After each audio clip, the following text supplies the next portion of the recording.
All right, so here we are once again for the few who want to know more about this album, which is ANUBIS GATE's recent album, Covered in Colors, which is all about cover songs that we wanted to do. I thought it would be interesting to do. And we're back here again, Kim and I, Henrik, to talk about how this came about. Yeah, are you there, Kim? Hello, hello everybody, or the few, which we don't know. All right. So part two. Yeah.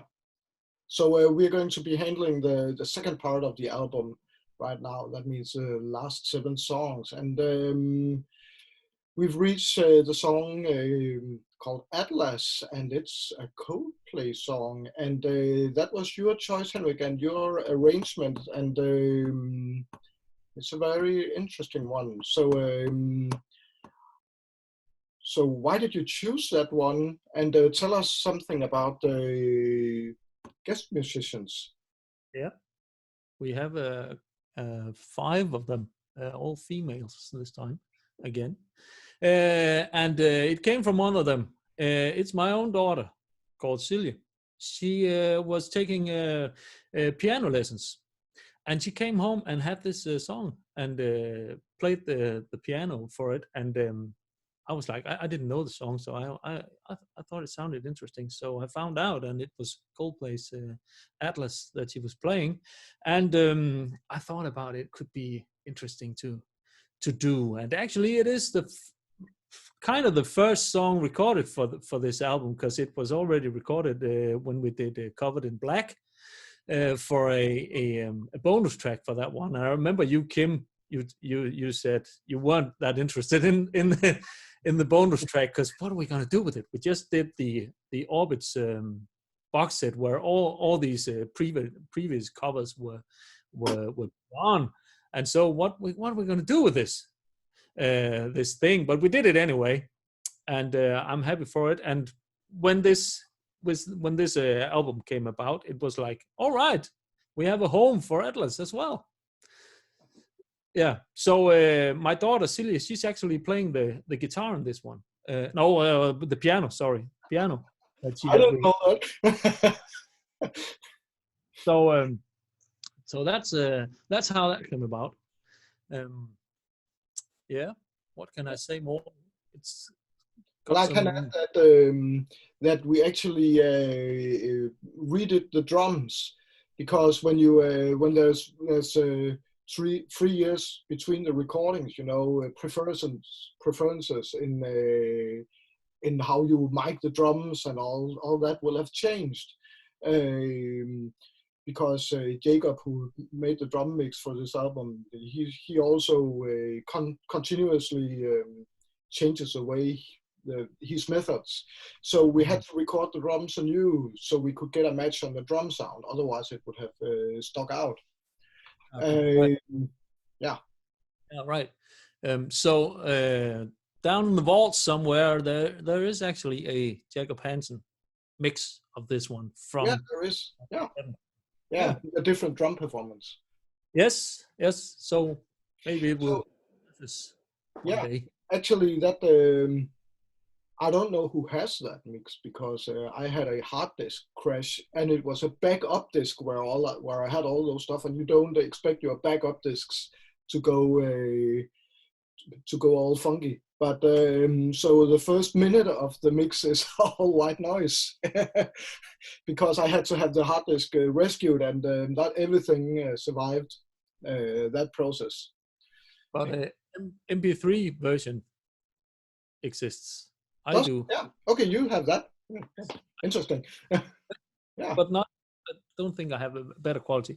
But never mind. So Atlas, came about. Turned out all right, I think. I think it turned out fantastic. And actually, it introduces kind of a new guitar, actually played by me. It's the Moog Guitar. I don't know if you heard about anyone, but And I love that sound, and you use it on a couple of other songs on the album too. And it's a very curious instrument, that Moog guitar. Yeah, it is. I can get it for you. Yeah, please. Yeah. So Henrik is getting the mysterious Moog guitar. Yes. And what is it? It's a kind of a synthesizer built into a guitar kind of thing, or is it?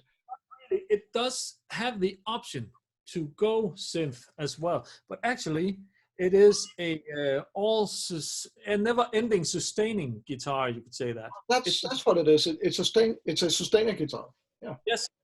So when it's plugged in, you can actually feel it vibrating in the pedal. So it's a kind of it's not a artificially digitally made sustain. It's a kind of a vibrating process that prolongs the note.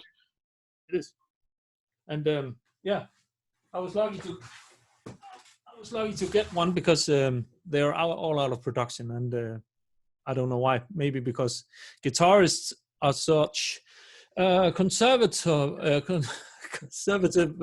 people that what are we gonna do with this? I don't know. And if it doesn't look like a Strat or a Les Paul, it's not a valid guitar, which I learned playing Parker Fly Deluxes through the years. Everybody says, "Oh, that's an ugly motherfucker." Yeah. That's great. Oh, let's move on. Yeah, let's move on. The next song on the album. Now we move into the 80s corner section of the album, and one thing that would have been very easy to do because we all love 80s music, and I think everyone in the band think that was an incredible decade for music. So it would have been very easy to make an album full of that, and I wanted to avoid that. So we kind of limited the number of songs that were actually from the 80s, though some of them crept in anyway. But this song was suggested by Morten, and you picked it up from there, Henrik. Yeah. Yes, I don't know. I think I remember you saying something about, I know I have a strong feeling about what I want to do with this. Henrik, why don't you take it? Because otherwise it will be too something. I don't know. You handed over to me for some reason, really, that you had a too obvious idea of what to do with it. I don't know, something like that. So it's kind of it's just had a riffing onto it, really, and some bars taken out of the chorus. Yeah, I was going to mention that. I mean, the time signature in the chorus is really surprising. And what is even more surprising is when I listened to it, I didn't realize you had taken anything out. You did? Oh. No, I didn't. Right. It felt very natural to me when I listened to your demo of it. I thought, okay, well, and it was only because, if I remember correctly, your version went all the way to the coda, and that was where it stopped, and I just picked it up from there and did the last minute of it, and I recorded it, the bars as they were. And it was only when I kind of listened to it and say, hey, that's actually different. And very cool that it moves into a different time signature for the last minute of the song.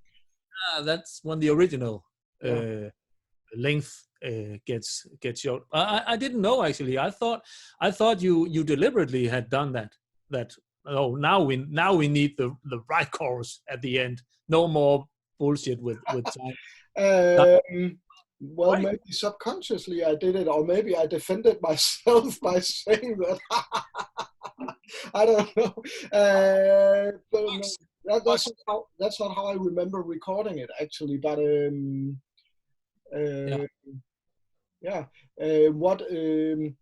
right. I was wanting to do this song and was completely stuck for any ideas about how to do the song, and it might have. Only now have I listened to Blind Guardian's version of the song, and I think if I did it, it would have sounded exactly like them. So I'm happy I didn't do it, because what's the point of that? But anyway. Actually, it's not my arrangement at all. Thoroughly, I mean, throughout the song, you picked it up. I started it, and you picked it up, and added mandolin and stuff. Took something out and stuff. So it's a collaborate thing. This one, I would say yes. Yeah, very collaborative effort. Yeah. one of Uh, them. it's Welcome back. it's yeah, one of many. It's one of my favorite Mike Oldfield songs, if not my fave. I mean, I love Mike Oldfield, but it's just such a great song, and Yeah. So and so appropriate today because we're never going to get to France as long as we have this Corona thing happening. Uh, so who could have known? Who would have thought? no, Uh, but originally Morten's pick, yeah, and you were happy, I guess. Oh yeah, to France. Yes, let's do it. yeah, Fantastic. yeah, actually, yeah, very happy. Yeah, I'm kind of in doubt whether he just said I want some Mike Oldfield, and I thought of doing that, or he specifically mentioned that song. I can't remember now because this project started what, 2.5 years ago, maybe for real. That was so. It's becoming lost in the mist of time. Anyway, no. All right, let's move on. Fade to Grey, pinnacle song from the New Romantics area in the early '80s. Actually, one more of the one from 1980 that we won here. And you were a great fan of Visage, were you, back then? Actually, I think it's the only Visage song I've ever heard. But it's always attracted me, the emptiness of the song, and I Yep. think it's a really haunting song, and and it's very poignant, fade to gray, and sometimes when you grow older, you kind of feel like that's what's happening to oneself, and I used to be so vibrant, and now I'm fading to gray and stuff like that. And I don't know, it's I always loved the song, but it kind of speaks to me more and more as I get older. So so that was a fun song to do, and I tried to copy that desolation in the start of the song, kind of the empty feel, and of course we had to have one speaking the French words because it would have sounded very curious if I had done it. So and you knew someone there, Henrik. Yeah, I did. And even though my last or middle name is actually French, I don't speak French, so it needed somebody else, and it was another girl that I've worked with in the past on a French project actually, Electroscope. So that was natural for me to ask her, and I just read a review saying that we should have done something else. We should have put some Danish or Icelandic or some weird language instead. Someone said, and yeah, you could. There's always a Yeah, lot of I mean, possibilities. actually, that would have been very cool, wouldn't it? Yeah, Iceland in this yeah, song. Yeah, could have done. Yeah, could have I done know. that. Yeah. Why didn't we think of that? I don't know. Another reason to withdraw the album from the shelves of the stores altogether. Do that immediately. Yes. Now we have two reasons. um, so, I can say something about Fade to Grey. I think I never liked the original, actually. okay, now that's surprising to me. Yeah, I actually hate the song, you know? So when we suggested we did Fade to Grey, I thought, oh no, really? No. But it turned out all right, I think. Visage is a strange, oh, sorry, a strange band that is kind of a one-hit wonder with people who can't really sing, and it's like more like look at me than great music. Actually, and in some way, I know this can also have a strong output in some ways, and people who can't sing can make great records. But this one, I don't know. I'm kind of thinking of Visage like a depressive version of the German band called Trio. Actually, it's a kind of, some of it is kind of, performance art and minimalism, things like that. Trio, they're known for da da da, of course, but there were drums, guitar, and vocal. They didn't even have a bass player, and they were kind of punk band, and that's I think the ethos, even though the trio was more kind of a bit funny, I think their ethos is very similar, actually. That's how I view Visage, actually. And I can only speak from that song because, as you say, to us they were one-hit wonders. Yeah, I don't know it either. No, I think they only made one record, really, one album. Visage? Yeah. They probably did, and that was a hit. But what a hit to me! Very good song. I think Mature has written some of it, and on Steam Strange, which was no, never mind. But it was one more new romantic period song turned into metal, and it works. I think it works all right. I think many of them does. You could always have done a Depeche Mode number, and that would also have worked. All of those songs lend themselves to being played in many different ways because they are great melodies. Yeah, right. When it comes down to it. Right. Yeah. So that great. Turned out great. Yeah. All right. Let's move on to Sato. Old Ozzy Osbourne song, the godfather of heavy metal, maybe, which was another one by Morten that he picked. That was actually, he put his finger down and said, I want to do Sato. Isn't that right? It wasn't. I think it was, yeah. And it so happened that it is my favorite Ozzy song of all. I love the early Ozzy period. What a coincidence, huh? Oh, it actually. I have I listened to Ozzy back then, but I didn't have those records, so I never discovered this until we were gonna do it. So it was interesting, yeah. But I think it's easy to say that it's one of the more obscure Ozzy songs. It's not a well-known Ozzy song, but I actually, it might have been one of those that I would have handed over to you and said, I don't know what to do with it, because I really struggled with making an arrangement for it, and I tried everything. I sat down and played piano and sang along, and I took my acoustic guitar and played along, and I tried to do an electronica version, and nothing worked. It was all crap. And so I just said to myself, okay, I'll do a demo where I go completely against what we do on this album, and I'll just record everything as it is, and then I'll change it. And it never went further than doing a note-for-note copy. Right. Even the solo, I've never copied a solo in my life, except this one. Yeah. So and that was fun. Randy Rhoads is one of the untouchables. So. So what a great guitar player, even though he's not my fave Ozzy Osbourne guitar player, because that would be J.G. Lee, actually. J.G. Lee, yeah. Remember him from old days. But I think we made a good version, and it was very nice to hear you singing it. It's great to sing it as well. And it's a great song. It's just a great song. And there is nothing...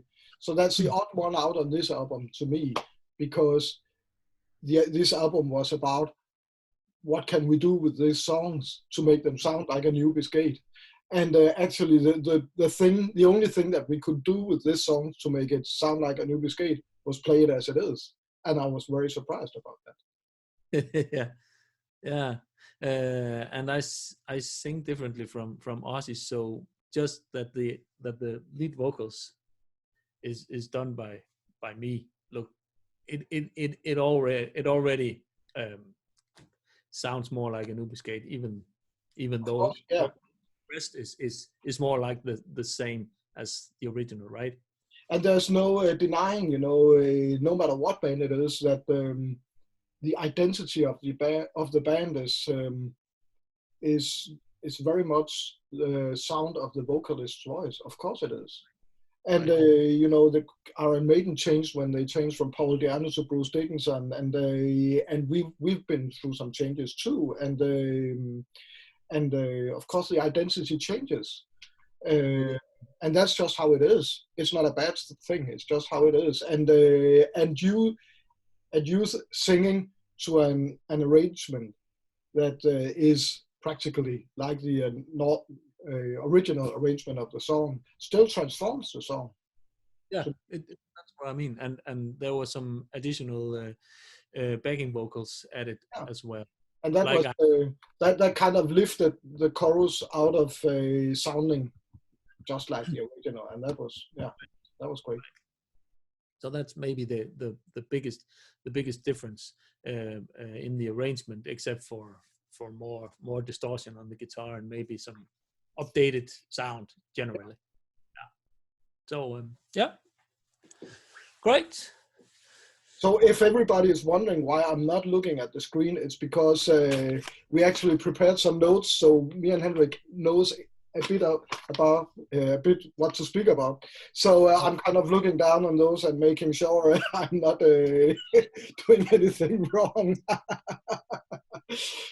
Right. Yeah, but that is the cue to the next song, I think, before this gets embarrassing.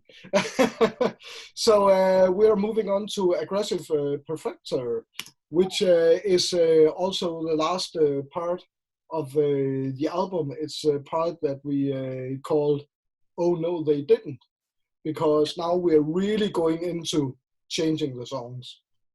And as one reviewer, a couple of reviewers have already remarked, on some of those last songs, there is only the lead vocal melody left. Everything else is completely new. Yeah. So and you started this one off, and it was also your choice. Yeah.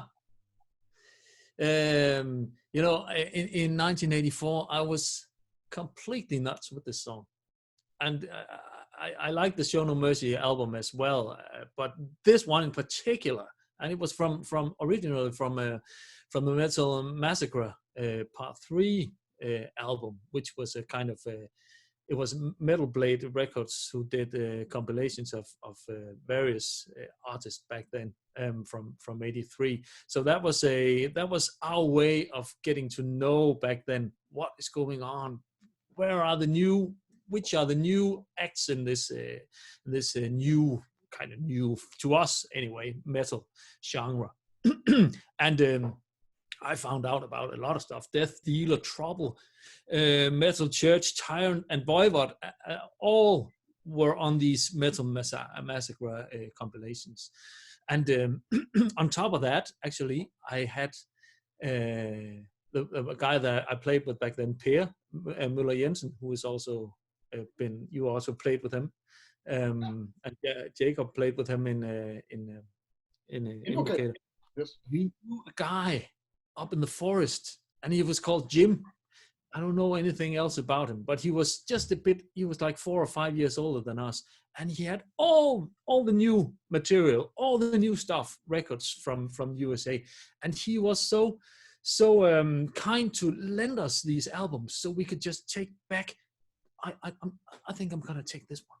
I'll take this one. And then we came back and it was a great inspiration for us, because we hadn't those money to go and buy all that, so we can just try it out. And it was before no YouTube, nothing was back then. So that was a great inspiration, and that's why I came across Aggressive Perfector and Slayer. And I thought it would be great to take. Now I thought about we're doing some pop songs that are not related to metal at all.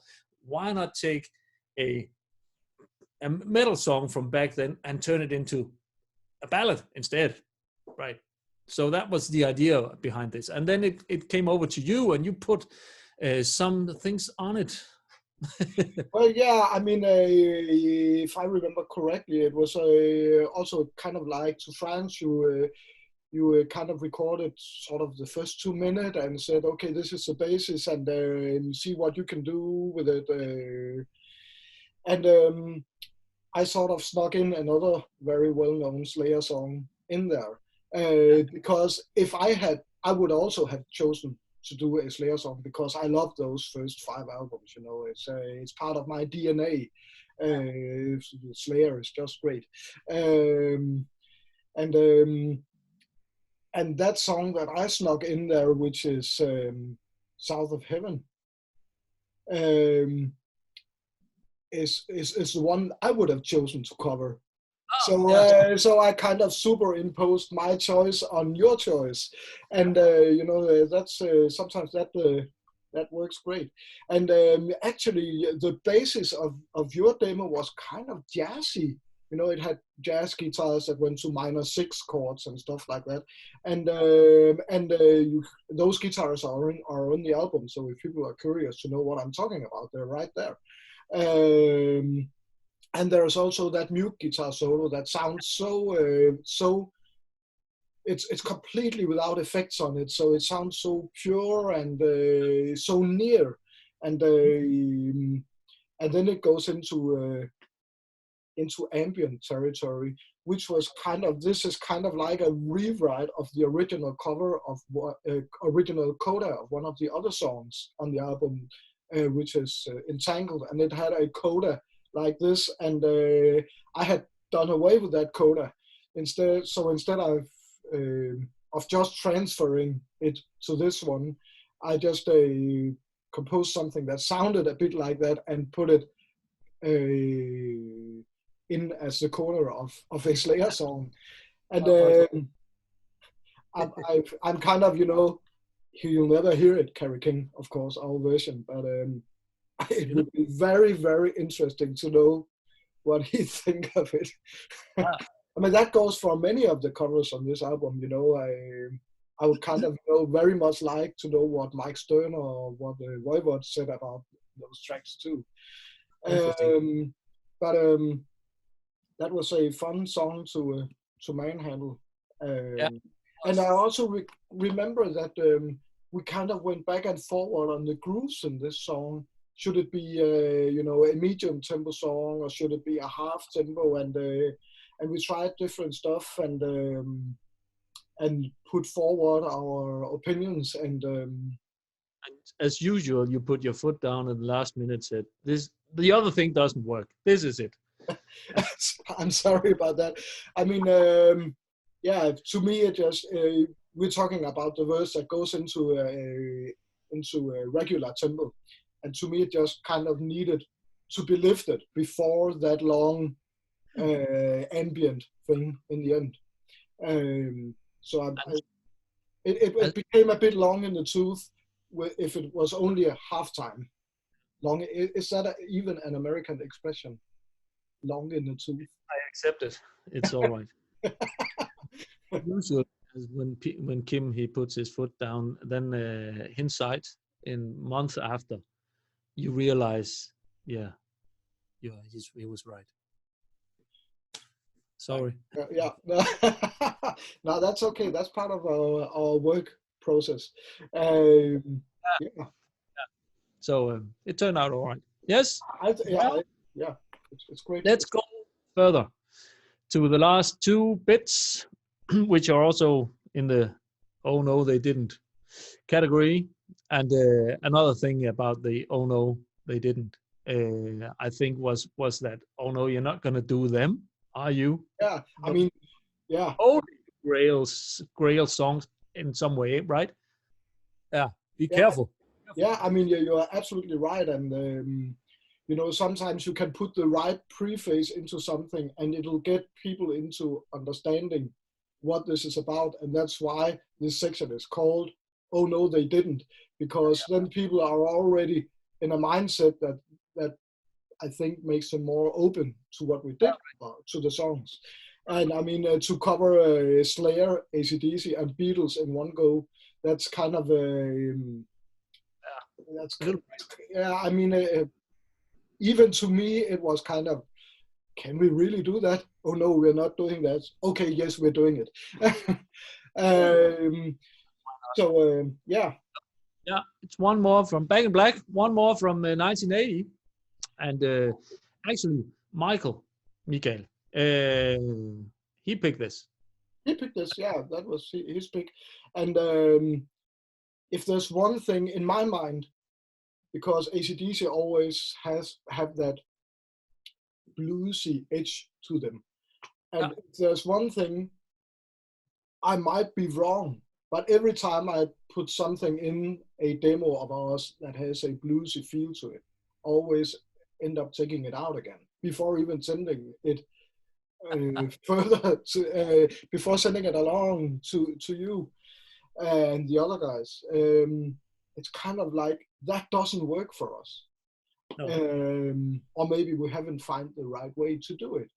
So, so I was thinking the only way to do Back in Black would be to imagine if someone else had actually written it, or that we were covering someone else's cover version. So, so that's where my idea to kind of make it sound like it was originally a Pink Floyd song. So it's kind of modeled on Sheep, which we actually covered some years ago. It's kind of modeled on that song, and the only thing left as is the original vocal line and a guitar riff, but also the original is in 4x4, and this is in 12x8. So it's a completely different time signature.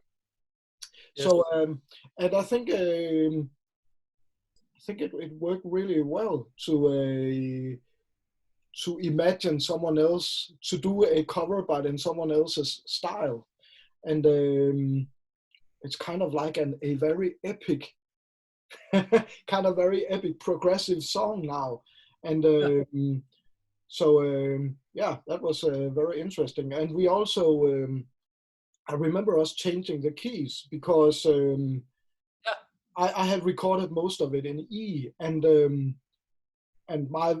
was just because I was going to sing along with it, and just to make a demo of what I think should be done now that we transformed it so much, and it was much too low for you to sing. Yeah. So E is the original key, isn't it? It's the original key, yeah. And just like an octave lower than the original, really. Yeah. And so very typically of us, we have no qualms with saying, okay, we'll just transpose the bits that need transposing. So that's why this song is in both E and G, because we needed to transpose the verses and the choruses up, but I couldn't be bothered to transpose everything else. So except the last chorus is still in E, because I couldn't make it work with the coda. No, right. But that was great, because that also meant that was in a great what do you call it? Key for 3 female vocalists that you envisioned, kind of again. Hey, we need. What about? Yeah, I mean, it was. I was thinking, what would Pink Floyd have put on as harmony vocals on this one? And I was thinking about all the female singers on Dark Side of the Moon and the Wish You Were Here album, and I was sort of hearing that in my head, that big gospel, and thinking that if there is ever a song that we can have big gospel voices on, it's this one. And also it gave me a chance to play a lot of Hammond organ, which is also one of those things. As soon as you does it, it's kind of, oh, that's Deep Purple, and it becomes bluesy, and it doesn't work. So I could do that in this song because there's also a lot of Hammond in Pink Floyd. So I got rid of that, so people won't have to listen to my Hammond organ outings on the next album. Right. Thank you so much. Yeah, the world will thank me for getting that out of my blood. Right. I will anyway. All right. So yeah, Back in Black.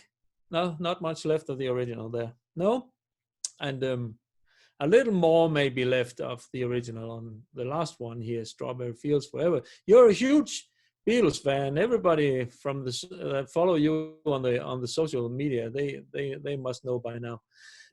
So there had to be one, and I remember I asked you, why? Well, in the process, there will be a Beatles song, won't there, Kim? And you said, oh, yeah, I would like to, but I just can't find one that suits this. I can't find it. Isn't that right? You struggle to find the right Beatles song. I was thinking Yeah. yeah, you're right. I was thinking for ages, and you know, the obvious one would have been something like "Within You, Without You" or "Tomorrow Never Knows," and was kind of. It wasn't. I just couldn't hear it in my head, and I didn't want to do "She Loves You" because that would have sounded, as I said in part one. I didn't want anything of this to sound like ha ha ha. You know, I didn't want this album to be funny. We took this very seriously, even though we had fun doing it. We are still absolutely devoid of any humor, as anyone would know. And then I was kind of giving up on it, and you know, sometimes that's when you think of, you get all the good ideas. That's when you say, oh, it's not happening, and you just let go of it, and then you're open to ideas, and then this thing come about, and I sort of superimposed another Beatles song into it, like with Slayer, you know, and you know, one of the best bits of the Beatles for me was always the long coda of "I Want You, She's So Heavy," and you know, I've been trying to get that into ANUBIS GATE songs for a long time. I mean, there is a bit on Andromeda Unchained, you know, on the last song that is kind of like this, and there's also something of the last album in on the Blackest track. It's also like this coda, and finally I got to do the original. Yeah, right.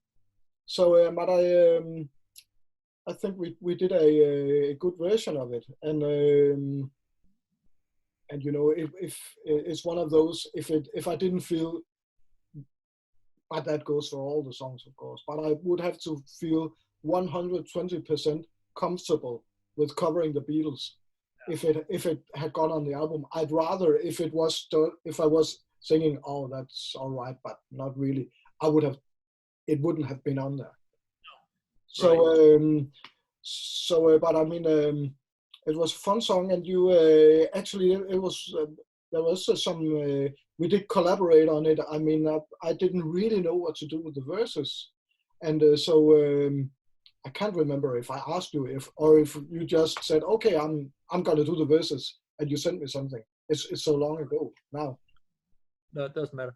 Yeah, so I did some synth songs and a little rearrangement there. Yeah, and a bit of backing chorus, backing vocals, which are not on the original either, and some very strange one that got cut out of the final. I remember I did some very strange. Oh, gosh, I can't even remember. Maybe it's ringing a bell now. Yeah, there's for the last chorus, I think there's no backing vocals on there, and that's because they were just too crazy from a notes there for you to handle or something. It was just, oh no, we can't do that. I don't know. I think there are backing vocals there actually, but if I remember correctly, it was where the chorus starts. Yeah.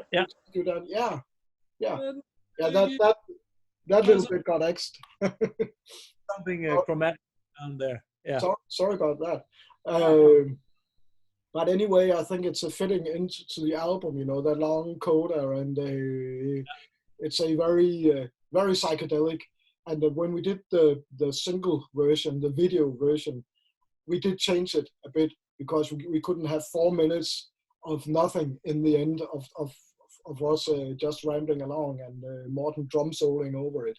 So and we also changed the first chorus in the video version to include some drumming, even though it was filtered and mangled with, because it would have been too long before the drums set in. And we had a crazy video shoot because we were kind of, getting behind schedule with everything, and we couldn't. And it was just before Corona hit, and we just had to. I think, as I remember it, I think we need to get this going before everything is going to be shut down. I don't know if I said that loud, but I was kind of anticipating where this would go.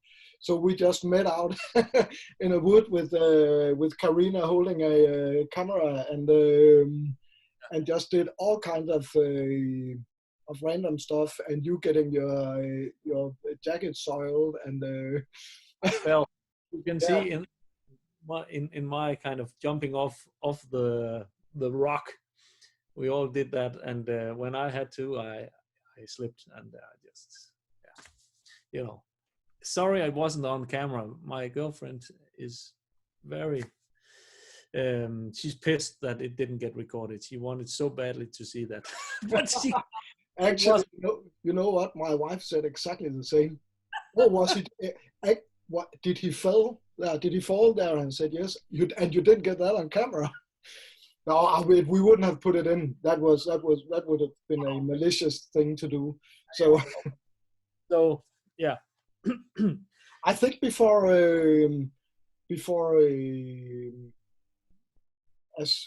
stopping this part, I think there are a couple of people that we should probably mention who was also part of this process. Yeah, you mean apart from the guest musicians? Yeah. I mean, first of all, the album was going to be covered in colors, and then we knew that quite early on that was the title of the album. But then comes the challenge of finding the right artwork for it, and we had an idea that it was going to be kind of like a paint book image with some of it colored and some not, and a bit like the second Deep Purple album called The Book of Taliesin. I think it's a kind of obscure album because the first three Deep Purple albums aren't very well known. Many people think they started with the In Rock album, but they made 3 albums before that, and that was the image I had in mind. But our good friend Lacey Muglow does these paint books, and I thought she actually was the one who painted the images in the paint book, but it turned out it wasn't, and she pointed me in the direction of Angela Porter, who was the illustrator for Lacey's paint books, and I browsed through her artwork session and fell in love with a particular image, and she ended up doing an even better version of it because it was old and she didn't have good scans of it. So a lovely package from Angela, and I love it. It's so vibrant when you look at it, and it's kind of the artwork reflects the album so well, I think. It's very colorful indeed, and certainly not your average heavy metal cover by a long shot. I'd say it stands out in our discography. It stands out. Yeah, it really does. And I mean, one thing I have noticed though with heavy metal artwork the last couple of years is that it is becoming more imaginative.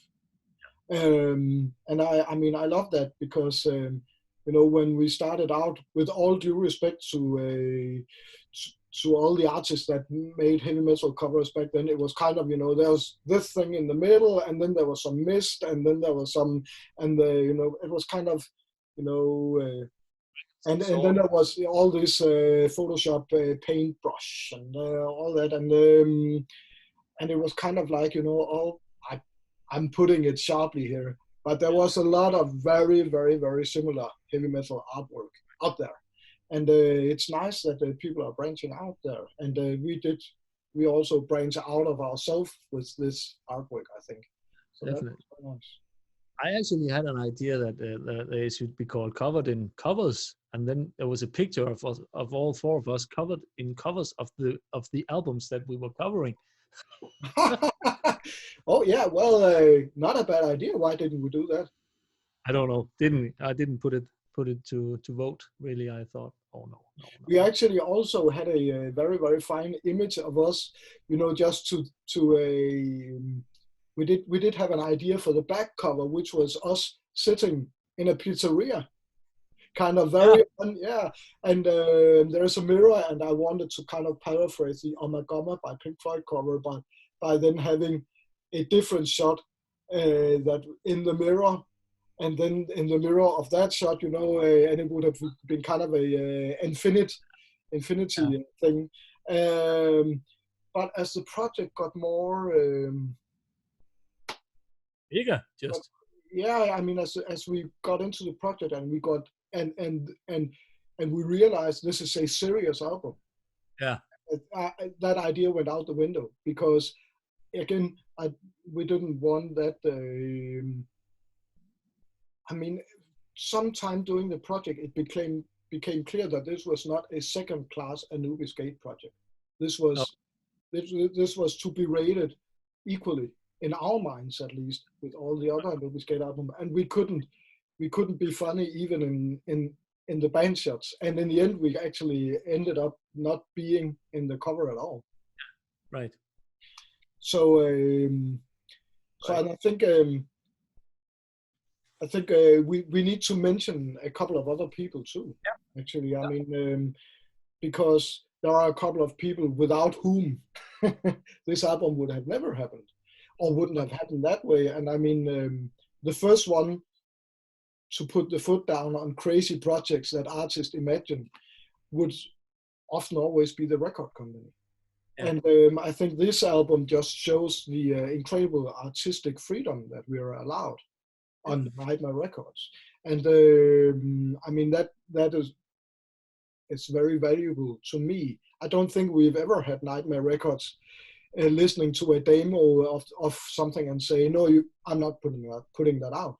And Lance did have his doubt about the validity of a covers album. He did.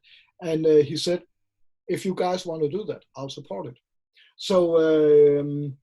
So that was very, very great. And he could have put his foot down rightfully and said, I'm afraid it won't sell as much and stuff like that. And licensing of the songs, that's also expensive.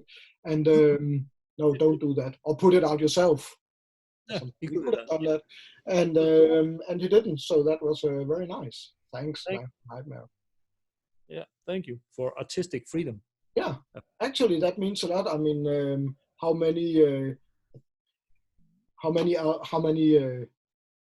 record Artist. companies allow that with their artists? I know there are record companies who won't allow that and wants to hear all the demos and wants to have all kind of say in it, and rightfully maybe too, But I would get so very annoyed by that, and I wouldn't get any work done because I would be afraid that it would have been shut down in flames to remain in the AC/DC world here. Yeah. Well, So, luckily, yeah. luckily, that's not how things work at Nightmare. Thank you for that. Yeah. And Yeah. I think we should also mention Jacob, Yep. who, I mean, who could have put his foot down and said, I'm not just doing the drum mix. I don't think that's a good idea, and I won't sign my name onto that. And actually, the thing about me mixing the album, except for having the drum mix done by Jacob, is that it was a kind of cost-cutting exercise, because we knew it would be a very expensive album, and some people might be put off by it being a covers album, so it might cost a bit of sales. So we had to do it a cheaper way. And I'm very happy that Jacob trusted us enough to say, okay, yeah, sure, I'll mix the drums and record them, and I'll hand the drum mix over to you, and you won't spoil my beautiful drum mix with awful mixing. So I'm big thanks to Jacob for going along with that. And without that, I mean, it probably wouldn't have happened either. No. So that was great. There are a couple of this is the without whom department. Yeah, right. And without you, it wouldn't have happened either. So, or without any of us. right, but you taking on the task of mixing, I think it was a cost eliminating thing to do. Also in the light of licenses being bought, that we need to. I think we spent like, I don't know how many thousands. We did spend some thousands. Yeah, we did, and it's a long album, and there's a lot of tracks on it. So I mean, if it just had been an EP, it wouldn't have really mattered that much in terms of the licensing costs. But I think it's. Am I right in saying it's the longest album we've ever done? It is. Yeah. Yeah, we really filled it. I mean, the official limit of a CD is 74 minutes, I think. And these days, I think you can get about 80 minutes in there. But we did really fill it up, and it wasn't to make a long album. It's just it became that. Yeah. Right. Yeah. Great. Yeah. Yeah. So should we say goodbye to the listeners? Yes, and we can hopefully you will get the CD or the download or something, and explore all this that we worked hard to make for you and for ourselves. Yeah. And we'll see you out there in a couple of years when the next original ANUBIS GATE album hopefully will be out. There will be no more cover. This is not the path that we're going down now. We're all only doing cover albums. This is probably the only one, I guess. Yeah, so. I can't imagine us doing another cover album. This was an album we did to have a catalyst upon to get inspired to do the next album, and that's why I say, to me, it was we had to do this album because because that was the only step out of the covered in black kind of gloomy feel, and that has something to do with me personally. I had to do I had to be let loose in order to write again. And we are doing it. We are on it. We are on it. Yeah. I mean, I think we have more than an hour of written music for the next album right now, and that includes song that's only about 2 minutes long at this point. So I mean, it'll probably be a very long album, or maybe even a double album. So even for that, the covers project was worth it, I think. Yeah, right. All right. Yeah, but see you guys out there. Keep rocking. You.